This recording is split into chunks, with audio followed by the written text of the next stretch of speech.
This is the Whole Care Network.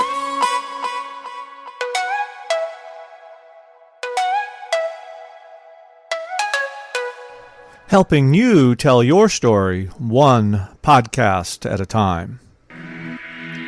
Content presented in the following podcast is for information purposes only. Views and opinions expressed in this podcast are solely those of the host and guest and may not represent the views and opinions of the Whole Care Network. Always consult with your physician for any medical advice, and always consult with your attorney for any legal advice. And thank you for listening to the Whole Care Network.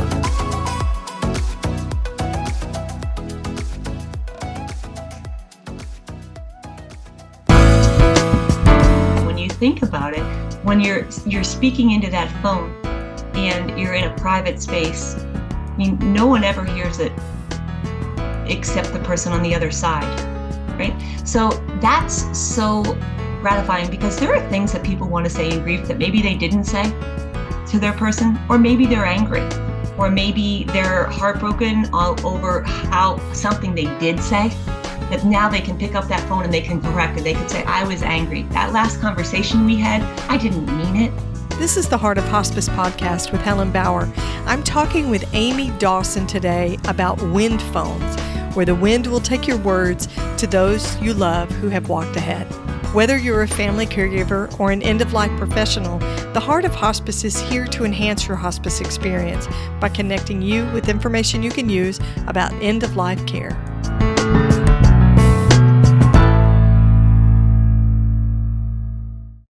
This episode is sponsored by International Doula Life Movement.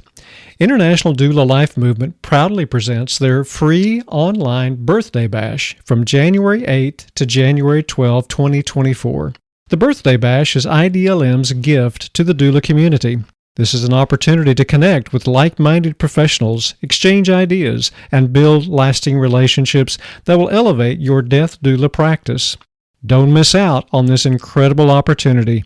Register now at internationaldoulalifemovement.com/classes. And remember, it's free. Today's topic and this guest is a topic and a person that I've wanted to have on for several years. I'm talking with Amy Dawson about wind phones today. Something unusual. We haven't talked about this before on the podcast. I think you're really, really going to like this conversation. Amy is a certified special needs coach and a master grief coach. She describes herself as the mother of 3 children, 2 here on earth and 1 in heaven. She manages the My Wind Phone website, mapping wind phone locations all over the world and all over the U.S., and connecting people who are grieving with resources that support them in their grief journey. So in our conversation, you're going to hear Amy share how the wind phone concept began and what motivated her to start My Wind Phone. So she didn't originate wind phones. So you'll hear that story. Just to give you a little background, a wind phone is a place where those who are grieving can connect with their loved ones who have died, letting their words be carried through the wind on an actual telephone that's not connected to any earthly connection. Amy tracks the locations of wind phones all over the world.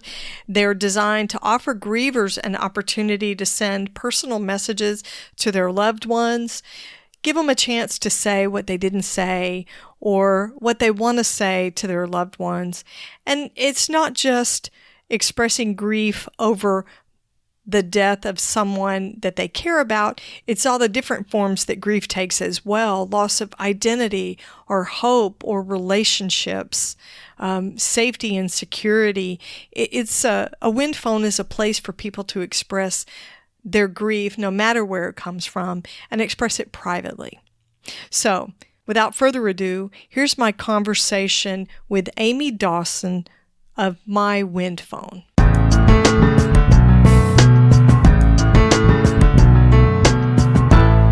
Amy, welcome to the Heart of Hospice podcast. Thank you, Helen. Thanks for having me. It's so great to talk with you. I'm really excited about our conversation today because I have sort of been aware of wind phones for several years and very interested in the concept. So I love that we're going to take a deep dive into that today. It's going to be so good. I appreciate too you helping spread the word of them. I love it. Okay, so we're going to start with just an icebreaker question so we can get to know each other and my listeners can get to know you a little bit. So this is a question I did not send you. I always like that part to All throw right, that go. in. Okay, what was your favorite TV show growing up? Happy Days.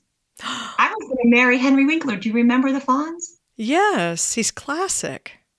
See, I didn't even have to hesitate on that. You wanted to marry him, though? Oh, yeah. Not now. I mean, I don't know if you've seen Henry lately, but He has aged, okay, as we all we have, all have. right? Yeah, But yeah, I loved that show. what was it about the Fonz that you found so appealing? I don't know. He was just so cool. I don't know. It was just a fun show. I think back, well, when I was a kid, in the 70s, I don't know, everything was 30 minutes. Remember? You had to wait up and see it or you missed it. Right. And there were commercials. Yeah, I think it was just the whole experience. I don't know. They just seemed like such a fun family. And they were always able to resolve the problem that started out within 30 minutes. Exactly. And Fonzie had a very cool girlfriend. Her name was Pinky Tuscadero. I remember that. She had a mullet. Yeah, and she wore pink leather. I thought that was the coolest. That's hilarious. And wasn't she was a rock singer. Something like that, yeah. Uh-huh. Oh, I just thought it was a really cool show. What was yours? Oh, what was mine? I don't know. But Helen, you asked the question. You must know. I would say probably the Brady Bunch. Why? That was a big one. I don't know. The hair and the clothes were so very 70s. They were. Yeah, and it was the typical teenage angst, Marsha. It was the typical middle sister issues that Jan went through, and Marsha getting her nose broken. I know way too much about this stuff. See, this is very, very useless information that's stored in my brain that I probably need to let go of. I love it. I think Greg Brady just turned like 70 or something last week, I heard. Do not tell me that. That is Something so like sad. that. I guess I was much younger, and my assumption was that because he played a teenager in the show that he was a teenager, but he probably was older than that. Maybe. And I think too, we saw reruns a lot. So it might have been that we've even saw them later on after. So they were even older. That's true. Reruns were a big thing. That's really sad that Greg Brady is 70. Wow. That makes me feel really old. I know it was just his birthday. Wow. Well, I'm glad we're talking about all the important things today. I know, right? I started it, so I'll take the responsibility. But we do have a wonderful topic today that's something we have never talked about on the podcast before. I've never had a guest that discussed this with me, so I'm so excited to dig into this. Wind phones. Tell me the story of wind phones and how they came into being. Sure. Well, it's actually a very interesting and beautiful story. There's a Japanese gardener. His name is Hitaru Sasaki, and he lives obviously in Japan. And in 2010, his cousin died, and he was very close with his cousin, and it was really earth-shattering to him when his cousin passed away. And he built a wind phone. Well, he took an old-fashioned phone booth. It's gorgeous, and if you go on my website, you'll see pictures. But it's white with beautiful glass. It overlooks a gorgeous garden. It has been moved once. But he took this beautiful phone booth. He put a rotary phone in it. It's not connected to anything, so it was not hooked up to like a phone line. It was hooked up to the wind. And every day he'd go in his garden and he'd talk to his cousin who died. And it helped him with his grief. And it really was a very healing thing. And in Japan, they very much believe in the transformation of a relationship when someone dies, so that they're not just gone, that they really believe in continuing their bond with the person that went on ahead. So changing the relationship. And that's what he did. I mean, he maintained his relationship with his cousin. And then what ended up happening was in 2011, they had a tsunami, you may remember, in Japan. Yes. And it was the worst, terrible. 3 times more people were killed in that tsunami than in 9/11. And in the town specific to him, and I always struggle with the Japanese names. So I'm going to like make Atsuchi is the name of the town, but I always have to stop and think about it because, Yeah, that's a difficult one. but there was more than 2,500 missing people in his town. So what ended up happening was he opened his wind phone to the public, and people made a pilgrimage to go all the way to his town to say goodbye to maybe the people that they lost in the tsunami. And the tsunami came up and it just washed people away. It killed people. People weren't found. It was horrifying and devastating. And it's been known as one of the world's greatest sites of resilience, the wind phone in Japan that he created. And over 30,000 people have made the journey there to that wind phone. It's also called, in Japanese, kaze no denwa, telephone of the wind. Telephone of the wind. So he is the original person that created the first wind phone that really everyone needs to thank and give credit for, because his beautiful, he has such a giving heart, and opening it up to the world and allowing people to have this dedicated space for grief. And then for all of us to kind of join in with him on sharing wind phones across the world. I mean, we have them all over the United States, but all over the world, there are wind phones. But it all began there. It really is a beautiful story. And anyone that's listening that might like to read it, look about it more in further detail, you go to the website and look. There's just so much more to it. That's incredible. The first thing that strikes me when you tell that story is I'm worried that some of my listeners are now Googling, what is a rotary phone? Yes, because they don't know what that is. A rotary phone, for those young people who might be listening, a rotary phone, you actually had to turn a dial. There was a hole for each number, and you actually would rotate the dial around, and then it would click back into place. And you did that for each of the numbers that you needed to dial. Yeah, there's so much to unpack in this story. He did this on his own, a Japanese concept of continuing this relationship. So what he was doing was finding a different way to communicate in the way that the relationship was after his cousin died. Yes. And really, a wind phone is so much, it represents hope and something more, that our person can still hear us and is still right with us as we move forward in our life. And I say move forward, not move on. We move forward and bringing our person with us, which I think is so healing and has really helped me personally as far as kind of changing my my perspective of death. It's a very interesting concept. So you started tracking the wind phones or mapping the wind phones here in the United States. What motivated you to start doing that? Well, I also too, Helen, I track them all over the world. I have people that write to me from all over. Lithuania. Oh, wow. Was one of the farthest. So my daughter, Emily, passed away in April 2nd of 2020. And she really inspired me to do this. Because when she died, and if you remember, it was the beginning of COVID, and she did not die from COVID. She had a terminal illness that she fought for 3 years. But when she died, I didn't know what to do. I couldn't stop being her mom. So I had read about wind phones the year before. And I'm sure your listeners will understand this, but when someone that's so important in your life dies, there's so much you don't remember of the first year and a half or so. You're just kind of functioning. So like pinpoint why I started it, I'm not really sure, except that it just felt right. It felt like the way I could keep Emily with me. And I still to this day feel like Emily and I work on this together. This is a project that we do together. At the time when I started this, I really needed to keep Emily and my relationship strong and bonded and continuing. And I picture that I'm doing this on Earth and Emily is answering the phone up in the wind and saying to like somebody's mom, hey, Sherry, your son Joe, he's on the phone, pick it up. I just can picture her doing that. And so that gives me great satisfaction and joy in doing this end of it and making sure I connect people. And then later on, a year or so into it, I started thinking about how rewarding this has been. And then also I started thinking about Emily, and she always dreamed of being known. Emily didn't have many friends. She was a young woman with special needs. You know how kids can be, very unkind. And she really had her sister, her brother, me, my husband, as her friends. You know, her sister and her brother were her best friends her whole life.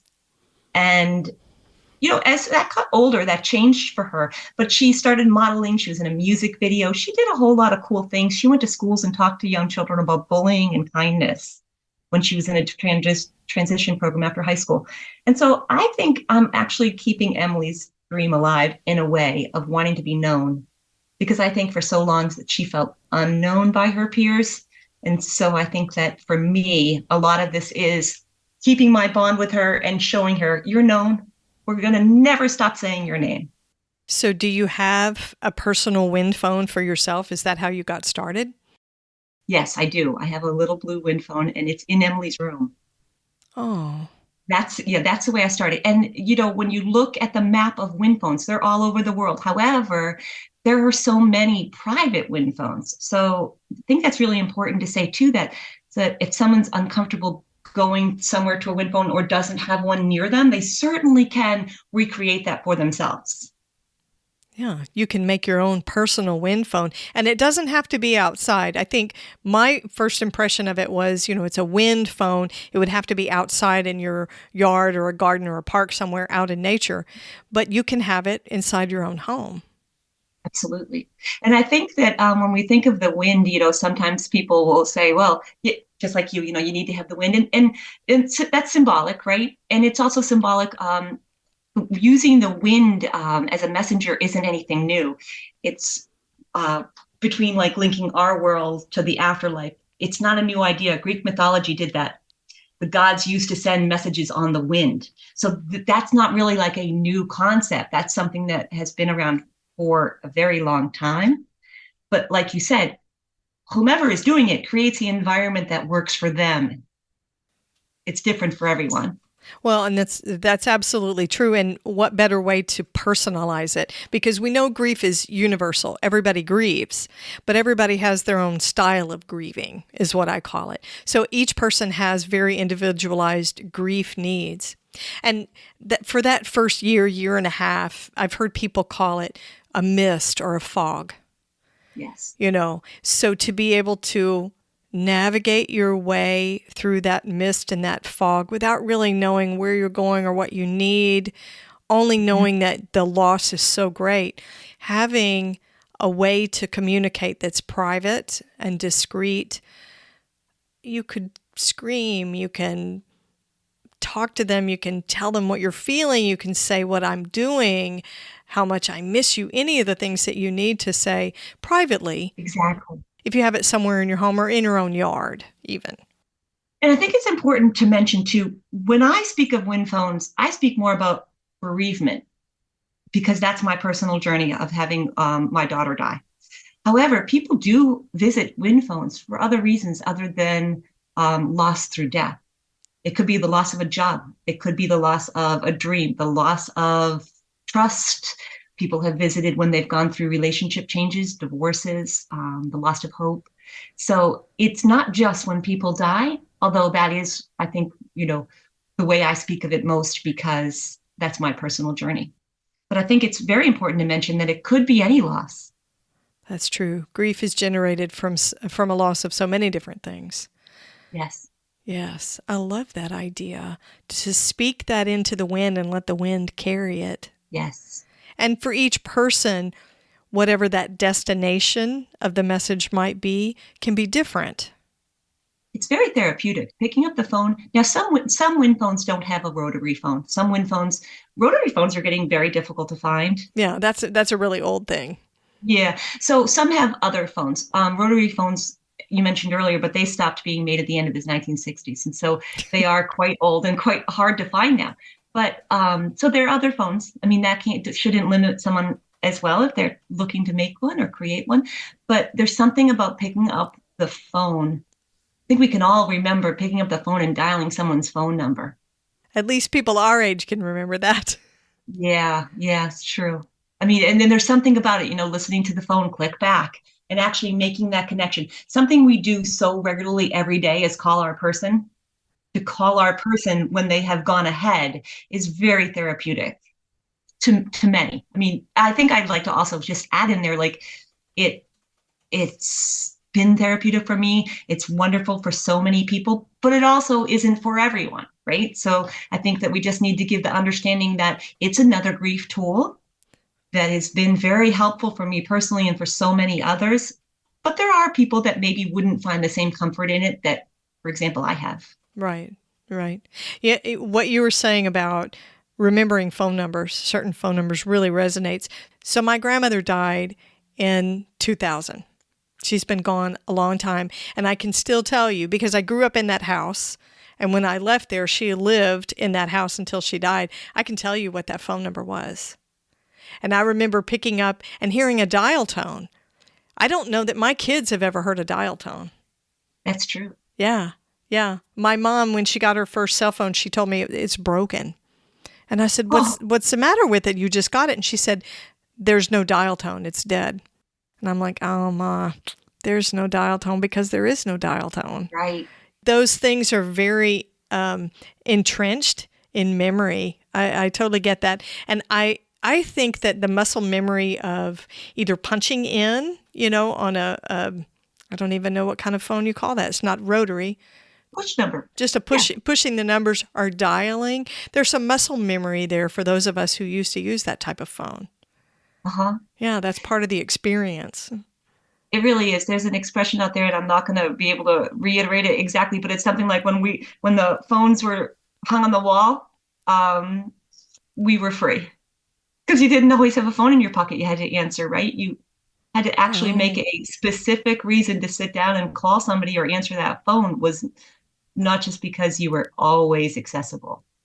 So when you talk about the wind phones and how they're not actually connected to anything, that's incredibly freeing. Yes. Whatever you need to say or want to say into that phone, it can go wherever you want it to go. It's limitless. In addition to that, too, when you think about it, when you're speaking into that phone and you're in a private space, I mean, no one ever hears it except the person on the other side, right? So that's so gratifying, because there are things that people want to say in grief that maybe they didn't say to their person, or maybe they're angry, or maybe they're heartbroken over how something they did say, that now they can pick up that phone and they can correct it. They could say, I was angry. That last conversation we had, I didn't mean it. Right.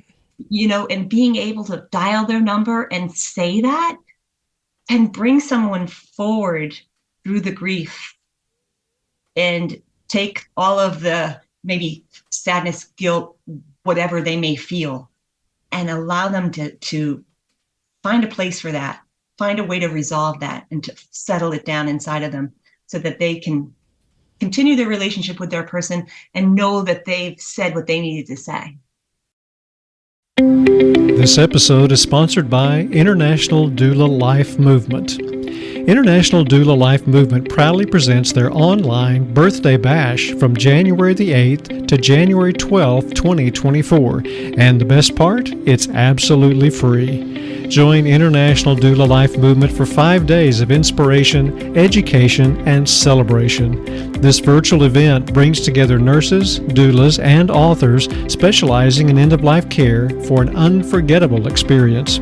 You'll be diving into intensive training sessions led by experienced nurses, renowned death doulas, and best-selling authors.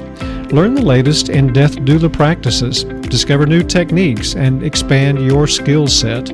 The Birthday Bash is IDLM's gift to the doula community. This is an opportunity to connect with like-minded professionals, exchange ideas, and build lasting relationships that will elevate your death doula practice. This is your chance to learn from the best in the business. Explore the many facets of death doula work, whether you're a seasoned professional or just starting your journey. Uncover the various roles death doulas play and discover the unique contributions each type brings to the end-of-life experience.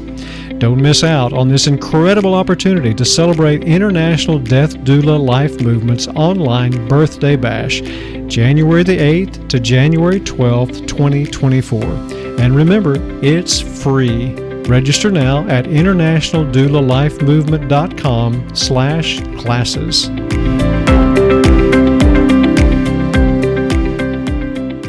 I wonder if there's a space for anger in this, Amy, because a lot of times things are said from both sides.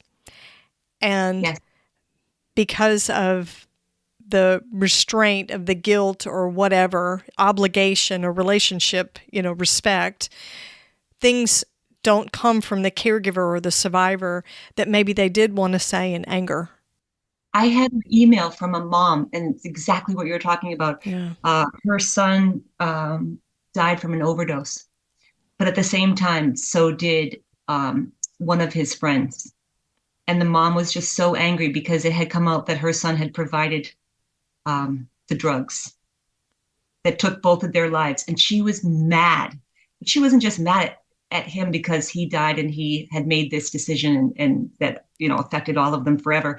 But she was mad that, and she didn't want to express it to anybody. She was blaming him for the death of his friend. I can understand that, right? And her feelings. And she went to the wind phone and she said she screamed and yelled at him and she cried. And she also called his friend and apologized. And she felt that helped her. She felt that it helped her get it out because she didn't feel she could say it to her other children or her spouse. She didn't want to put those words out there that she was blaming him, but she was feeling it. And so then she could share that in this private space and it helped her. It's kind of like an offloading because things like that, emotions like that, and memories like that are very heavy. Yes. Very heavy and oppressively so. So to be able to offload that into a wind phone, to hand it off, and the wind is weightless and it lifts it and carries it for you, is that freeing? And does it relieve some of that grief burden or that anger somehow? Yeah, I believe it does.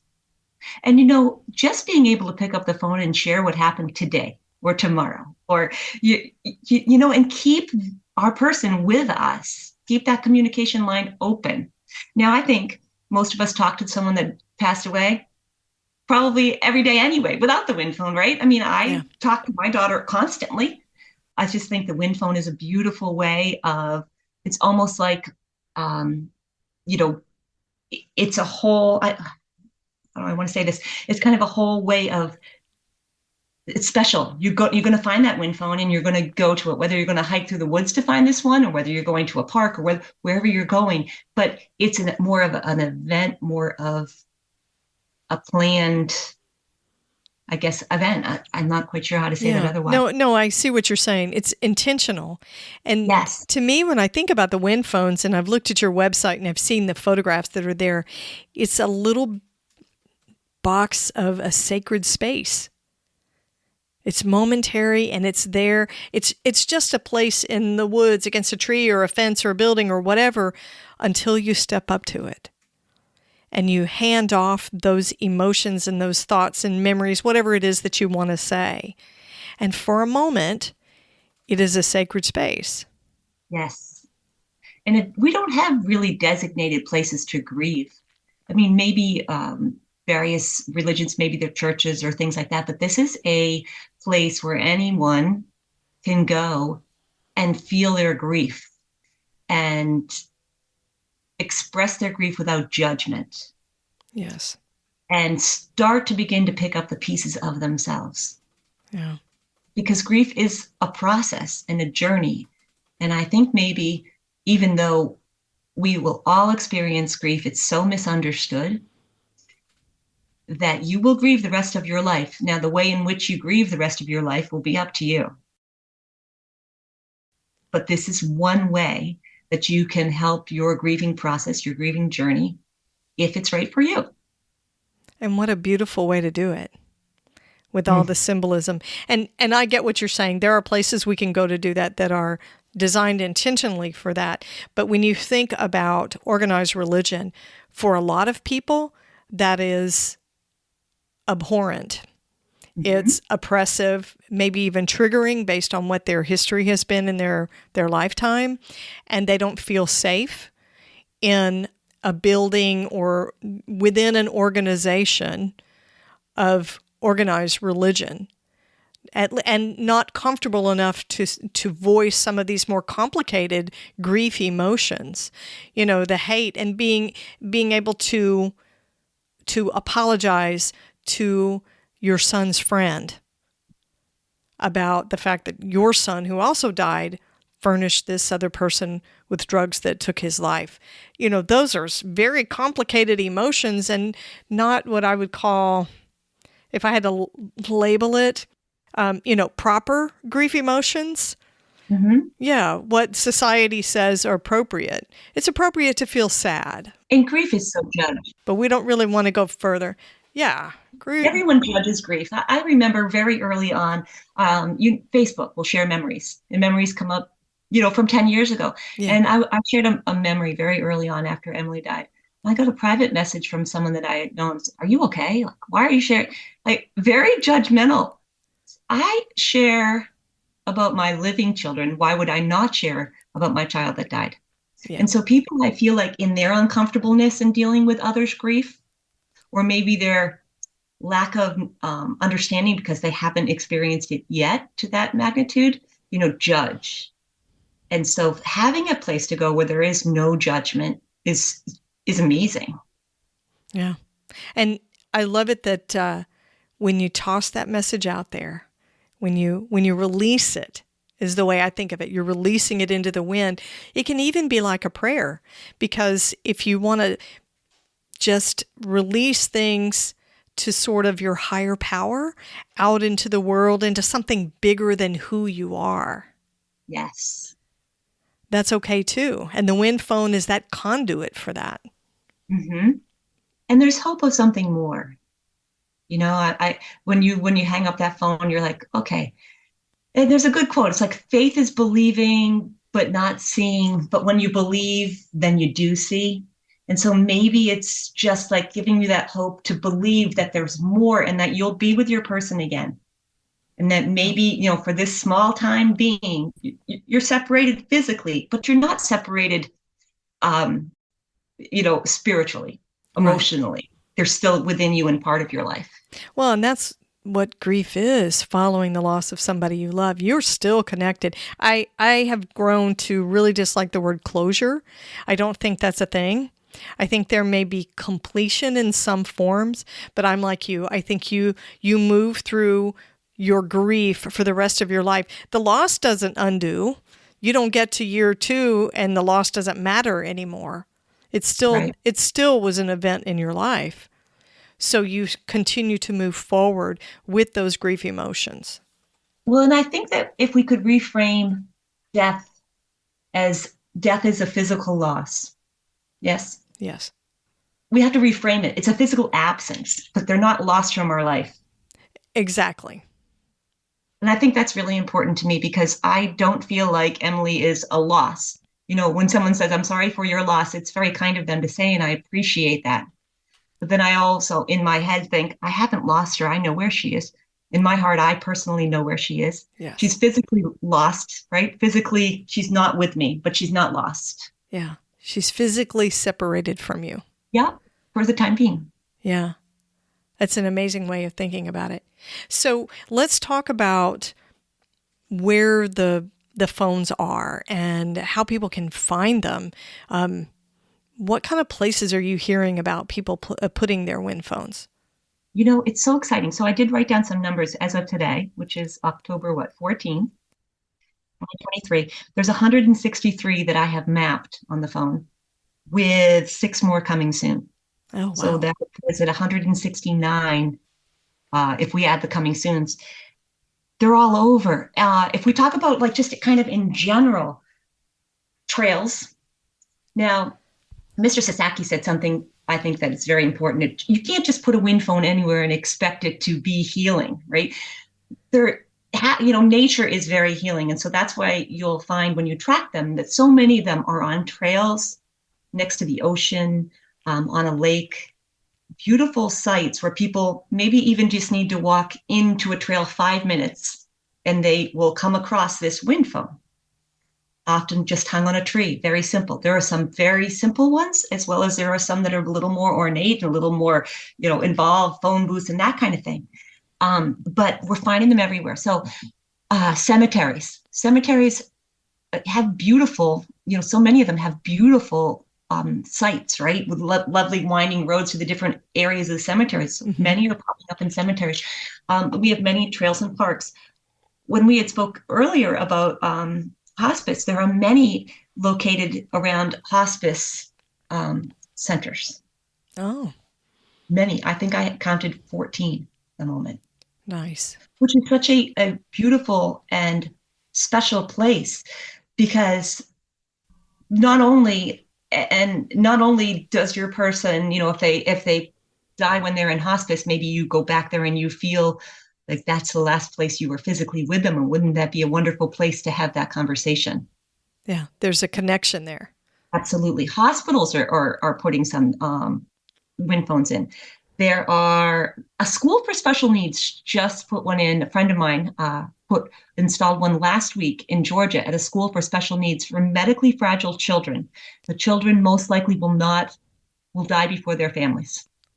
And so it gives their families a place to go back, a place where the child felt, they were in school there. It was their spot. It was where they belonged. It was, they had the support of the staff and everything. That's a beautiful place. Emily has an aunt who is a camp director. There's one going in a camp for special needs. Emily had special needs in Vermont. And so they are popping up in camps around too for children. And that's so important that we're teaching children about grief and how to grieve and what grief looks like and tools to help them with their grief throughout their whole life. So there's more of those popping up. There's a really cool one in Canada, and a dog. It's for people that lost their dogs. It's so cool. And the wind phone is absolutely beautiful. I'll give the picture of it when you see it, but it's at actually a place where they do pet funerals. Oh, that's so cool. Yeah. Hyde Park, Vermont brought the first wind phone that I have been able to track to a library. So It's right there on the library grounds, which is wonderful. There was one in a college campus in Santa Clara, California. So colleges are starting to also feel the need to make sure that they're allowing their students to express their grief. And that's the other really amazing thing about wind phones that really makes me thrilled, is that we're bringing grief forward and saying, let's talk about it. It doesn't have to be something that we push away. Like, let's make everybody aware of grief and how we can all help each other. So it's not just the person that's grieving and helping them with their journey, but helping others help the people that they love who are grieving. So do you think there's been an uptick in how many wind phones are being created since the pandemic started? Yes, that's what my research has shown. Yeah. Now, a lot of wind phones aren't even, so I have the website and I've located those, right? But there's so many. I mean, every day I'll get an email saying, I just walked by one. Here's a picture. Like, here's the coordinates. I don't know who put it there.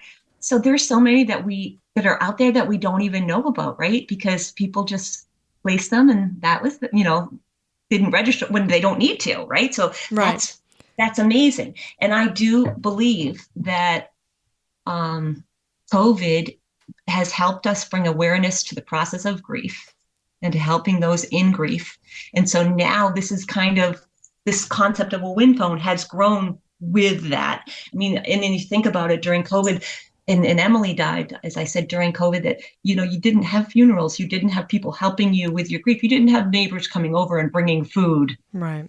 It changed grief, and it changed how we grieved, and it changed how we process, I think, a lot. I just think it changed. It changed grief, I think in so many positive ways. I think it changed our dialogue around it as well. We became more aware. I know those of us in the healthcare community, definitely anybody who worked in the end-of-life industry, in medical care, people who worked with counseling and therapists, grief counselors became very aware, and the dialogue was much heightened because everybody was grieving. You didn't have to have someone that you lost you didn't have to have someone who died during COVID or from COVID to be able to feel that loss. You're right. So I was a teacher for years and years, 33 years. And I used to, as a reading specialist, and I used to teach my students very mindfully all the time about metacognition. And I don't know if you've heard that term, but metacognition is thinking about how you think. So I'm sure sometimes you might stop and say, okay, what am I thinking about? How do I feel? You say it inside of your brain when you're thinking. Sure. I think our grief cognition has grown from COVID. I think that our grief cognition is saying, how is it that I'm grieving? What are ways I can do to help myself grieve? So I think grief cognition has absolutely come more to the forefront when we're talking about grief. Yeah, I totally agree. When I think of that, I will tell people as sort of an example, and you can tell me if I'm heading in the right direction. What are they trying to tell you that they're unable to say? Mm-hmm. So a lot of times I think grief manifests in other ways. Again, we talked about it, the anger, guilt, regret, frustration, all of that. So what are you trying to say that you're not able to vocalize, that you're not able to verbalize? And I think grief is like that. I think it's invasive in a lot of in a lot of our responses and what we say and what we do, but we don't identify it as grief, as a grief emotion. I agree with you. And grief changes you. It definitely changes the way you think. It changes the way you approach various things. Maybe people that are grieving don't realize it has changed them, but at some point, in some way, it changes everyone when somebody that you love so much dies. Yeah. Yeah. So I want to get a little personal with you. Do you still have the Blue Wind phone in the house? I absolutely do. And I had also placed one on a trail for Emily. It was taken down. So I always tell people if it was my error in not asking permission for that wind phone. Mm. And I haven't been able to get it back from the trail. Sadly, that was very sad for me. And so I always am saying to people, you know what, better to try to get permission. I thought it was a place that would be okay, but always better to get permission. There's another wind phone that's going to be placed for Emily locally. I still have my private wind phone, and I visit the one in Princeton, New Jersey, which is very near where I live. They have it on the Princeton College campus. Oh, wow. It's gorgeous. It's gorgeous. So let's talk about what the wind phones actually look like. Do you have to have a sign or a booth or a cover to indicate what it's for? No. Cool thing is you don't have to have anything. It can be anything you dream of. It can be anything that resonates with you. There's a lady who told me, just emailed, she's creating one in Arizona. It's a Mickey Mouse phone. A Mickey Mouse phone. It was, because she's creating it in memory of her younger child and loved Mickey Mouse. And I don't know if you remember the old Mickey Mouse phones that had like the little receiver, you pick it up. And, Mickey was holding the handset in one hand. I remember that. Yeah. So it can be anything the person that creates it would like it to be. There's just no right or wrong way. So whatever feels right for you is exactly how you should create it or can create it. There are things maybe to take into consideration. On the website, I have a page about creating them with some ideas and thoughts. So if it's going to be outside in the elements, you might want a little roof over it. You might not. Some people just put it on the tree with no sign. Some people really put a lot of information on their sign. It's whatever feels right for the person that's creating it. If it's one that's done in memory of someone they cared about who's died, do they put any sort of memoriam thing on their sign? Yeah. There are several like that will say, and I have that on the website under the description of the wind phone. If I know it's dedicated to someone, then I'll add that there as well. But yes, absolutely. Say in memory of or inspired by, in honor of. Lots of wind phones have that. And that's a beautiful way of sharing your person in continuing to involve them in your life is to keep saying their name, right? I love that. That's wonderful. Okay, so how can people use your website to find a wind phone that's close to them? Okay, so at www.mywindphone.com, there's a page called Locate. Okay, there's a button on the homepage that you can hit, or you can just go to the page. And there you can either do it a few ways. You can type in on the search bar the state that you're looking for, and then it's set so that it will come up to the area that your IP address is registering. Or you can just search by state, or you can go and move the map around with your fingers and zoom in on the various states, and you'll see the different pins as to where they are that way. We also have some people that maybe technology isn't their best friend, right? Right. We all know people that, right? And you can send me an email, message me on Facebook. We have a Facebook group, My Wind Phone, several hundred members, or on Instagram. I'll help you find one near you. I answer every message, every phone call, I might take me a day, but I always answer.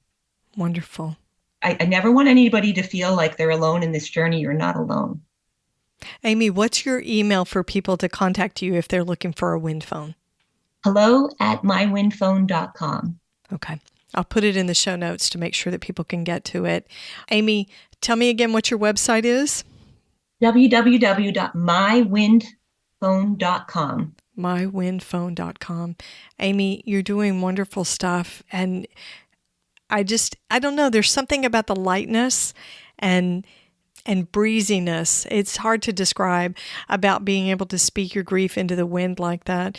Thank you for sharing all of this with all of us. Thank you so much for having me. I've loved it. And I think I just want to make sure that I say, this is my way of keeping Emily with me forever. That's wonderful. I love it that you get to hold her close still. Thank you.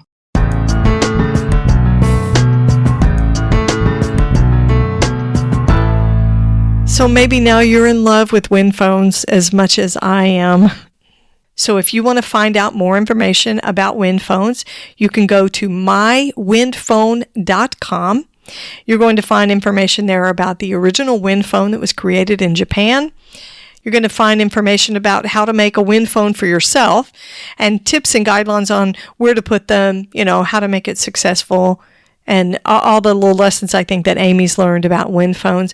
And you can map your area and find where the nearest wind phone is so that you could maybe go make a visit there if you're interested in doing that. So check out mywindphone.com. Please be sure to catch the next episode of the Heart of Hospice podcast. You can find more episodes on theheartofhospice.com, and don't forget to follow us on your favorite podcast platform. You can connect with the Heart of Hospice on Facebook and Instagram, and send your questions or comments by email to helen@theheartofhospice.com. And remember, no matter who you are or where you are in your hospice journey, you are the heart of hospice.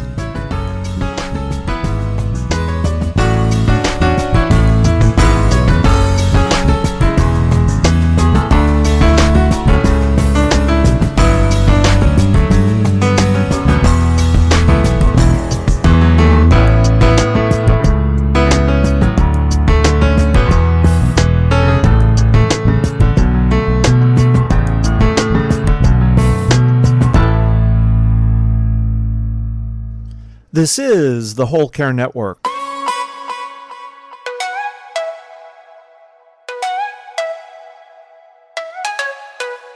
Helping you tell your story one podcast at a time.